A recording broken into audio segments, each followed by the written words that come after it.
Hello and welcome to this configuration and settings for Visual Studio Code. Before showing the configuration and settings, I'm going to show you a quick intro about this tool.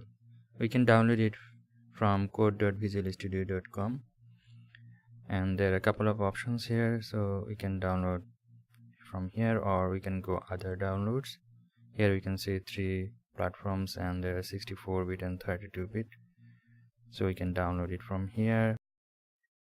After downloading and installing the application, we can click on the icon and it will open the Visual Studio Code. So here it will open this page and we can start by creating a new file or opening a folder. These will show the existing folders or projects we have opened so far. And we have 5 options here. One is to open the Explorer, search, and then source control, debug options, and extensions.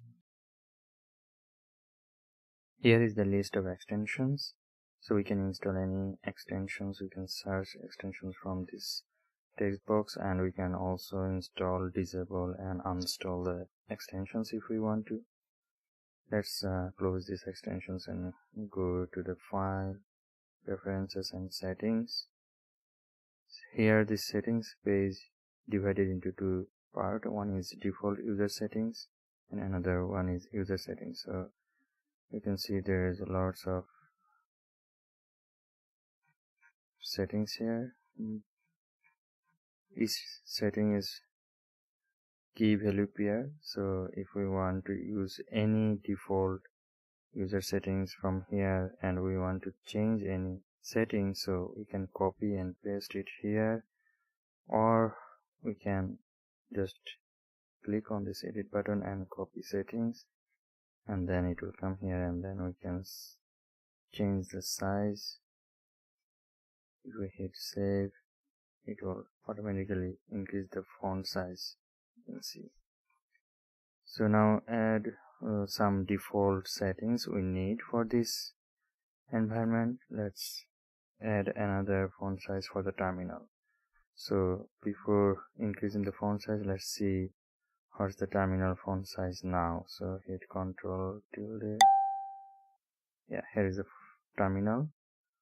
We can also go view and terminal. So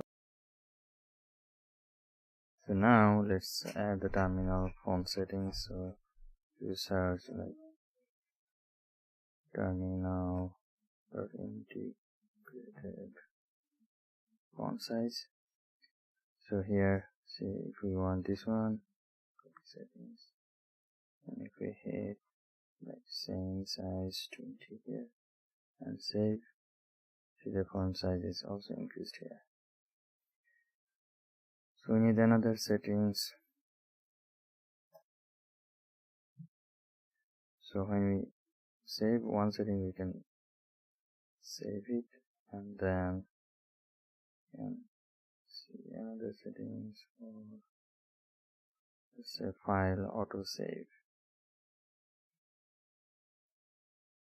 So file autosave, see here, whenever we change any file, it will autosave the file. So we need these settings here. So if we click, see there are some options here. We can off, by default is off. So after delay is asynchronous. So after a certain period, it will automatically save the file. So we'll use this one.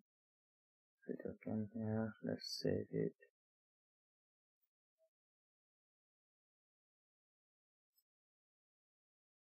You can also check the tab size. It's 4. That's okay. Then another settings we need here is word wrap.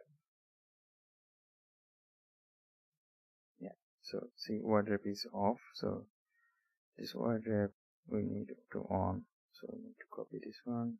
So scan here. So yeah, that's all for this default configuration for us. So we can also include any other if we want to.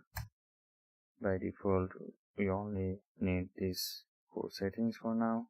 So later on, if we need anything, we can change on the go. So that's all for this configuration and settings. Let's start installing the extensions and configuring those extensions, how to use the extensions, all about that.